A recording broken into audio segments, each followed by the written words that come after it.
थोबंग असी कराई चतुरिमा खंडे पटना चतुरिमी इचिलिना मयाम सिंह पटना कोइरुरा सिंह असिगी पटना दा कई कई नो येंगुरसी वेदर सिददी नोंग खरा चुई आइना ड्राइव तौदोरिनी किलोमीटर 140-50 मुगनी आइना लाइजरीबा मफम सिदै चत्तौरिसी हौजरगे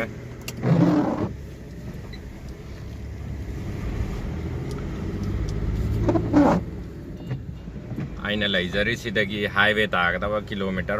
अममुख खक्तनी हाईवे तारनी सिगी ममांग दा लाइजरीबा ब्रिज सी ओवर ब्रिज नी सिगी सिदगी टर्निंग राइट टर्न लौरगा चक्कदबनी अदो इचिलिनाव मयाम सिंह असी अदुम वीडियो सी लोइफो यंगबिरो वीडियो सी तसेंगनदी आई ब्लॉगिंग तो बसु हाइजदे मयाम गी रिक्वेस्ट की मतुंगिना आई खर तौजरपनी मैम सिगी आइना लाइजरीबा मफम सिगी खर नंबीरऊ हाइबदुगी आई नमजरपनी ड्राइविंग सो आई साना तौजदौरिनी किलोमीटर 140-50 मुकी चांगनी कोइबा खोटपगा 150 हेनबसु याय अदो सी वन वे खक्तनी हंदो हंजिन चहुमनी आइना ngasi ड्राइव तौदौरिसी सिदैदा लेफ्ट राइट टर्न नी लौदौरिसी इंडिकेटर पीरे इसीलिए ना मैम सिंह सी लौरानी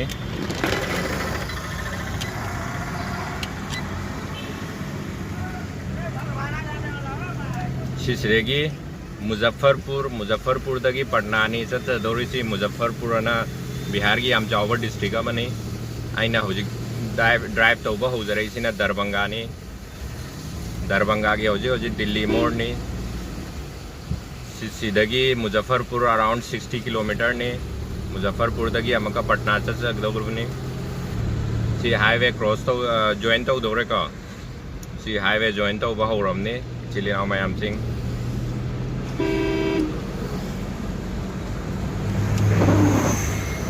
ऐसी ड्राइविंग से तौबनी ना वीडियो ब्लॉगिंग से सेंगना तारप याय तादब याय अदुम कैमरा खतंगी मौंग अदुम तौरासु याय आई सकुरक्तबसु याय इचिलिनाव मयाम सिंह खर इग्नोर तौबियु फर्स्ट ब्लॉगिंग नी अदो कईगुंबा सोइबा यावरगसु हाइबिरो अवाटबा यावरगसु ताकबिरो सोइबा इधर देखो कमाइन तौए याम नुंगाए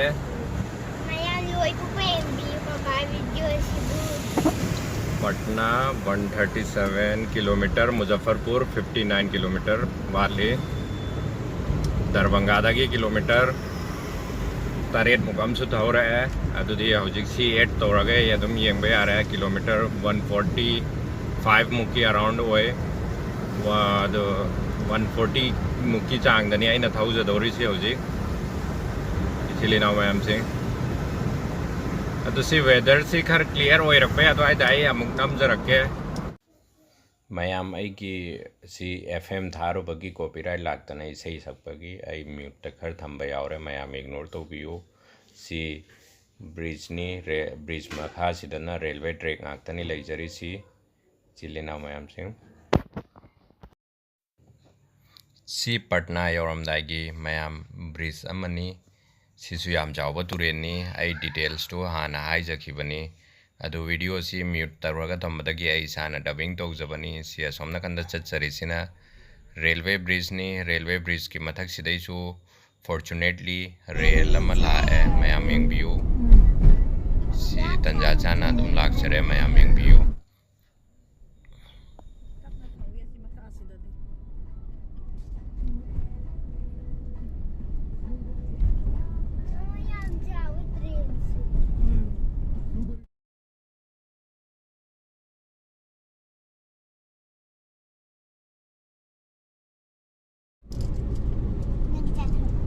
गाड़ी सड़क नंगाई में तो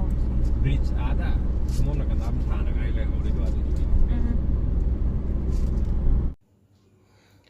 मैम हौजिक लाक्चरीबा ब्रिज सी गंगा ब्रिज नी याम सांग बनी अराउंड 4 किलोमीटर मुक ओइबनी सी ममांग दा मुक लाक्चख्रे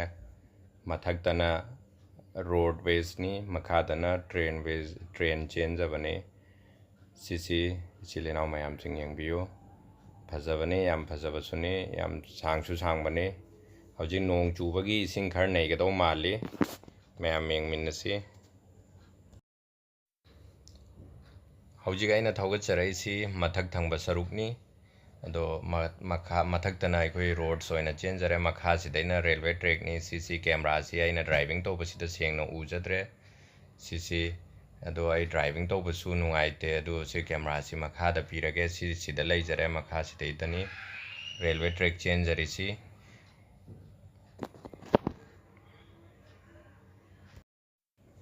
चिलिना मैम सिंह कॉपीराइट लाप मरम ओइदुना इसानासु मपानदगी डबिंग तौब खर याउजरेको सी अइना ताकचरिसी बोर्ड लैबनी हाइबनी आंगांग ताकचरिमी वारौबिबि या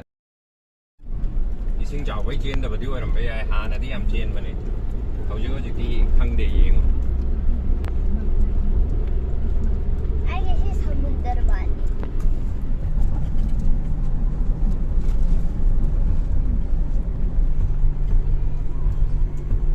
आदा लेना बोर्ड मगोई जिंगजे आसी भा मपान दा थम्मी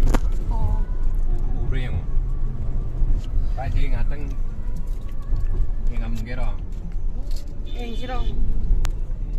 Somna pisa. येंगिंगना येंबगी नकंद लंबी ददा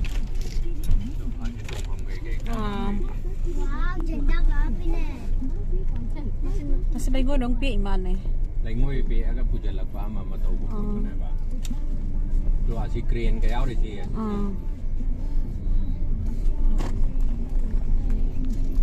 Nga phabagi da soiramgani. वजह चलिए फोटो का हम मोइन छादा लेरे तो बस मपान होय भाई ने मी जहाज जो जो चली थी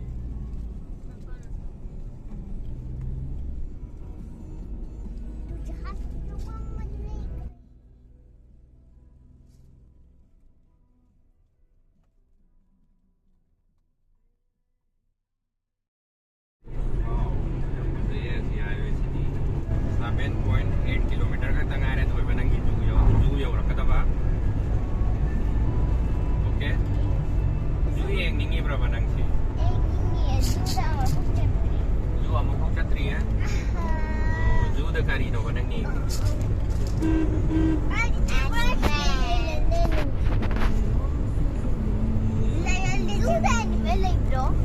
Judy animal like हमने जो आए